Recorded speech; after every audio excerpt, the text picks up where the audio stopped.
دیروز خیلی اتفاقی یه پستی توی اکسپلور دیدم. یه پسر تقریبا 12-13 سالش بود، تصویرش معلوم نبود، از صداش مشخص بود.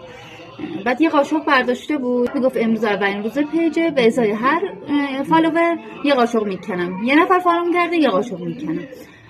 بعد همینجور رد شدم و گفتم چقدر ساده است، فکر میکنه فالوور گرفتم به همین راحتیه. بعد همینجور رد شدم رفتم، ولی فکرم هنوز پیشش بود. گفتم مثلا برگردم ببینم چقدر فالوور داره. حالا 200-300 تا. برگشتم، ضمن ساده منم، ساده اون پیج فروشگاهیه، اون آنلاین شاپی که خودشو به در و دیوار میزنه تا فالوور بگیره، تبلیغ کنه، کسب درآمد کنه. نه اون ساده نیست. رفتم دیدم 50,000 فالوور داره. تو 20 روز 50,000 فالوور گرفته بود. بعد 50,000 بارم با قاشق زمین کنده بود.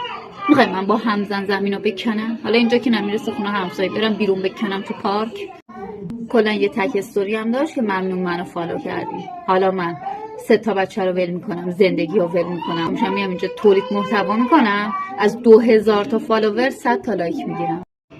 یعنی خدا وکیلی سلیقتون رو دوست ندارم. شب نگاه میکنم میبینم 2688 نفر. صبح بلند میشم میبینم 5 تا فالوور اضافه شده. حالا خوشحال میرم نگاه میکنم میبینم 2687 نفر. چند نفر رو فالو کردن؟ 5 نفر اومدن هنوز اینقدی. الان 10,000 نفری که اونو لایک کردن یعنی چی؟ یعنی بکن برسیم به گنج. تو گنج بکن. آره بشین برسی به گنج. بابا اونو فالو کردی به هیچی نمیرسی، منم فالو کنی به هیچ جا نمیرسی. خب فالو کن لامصب.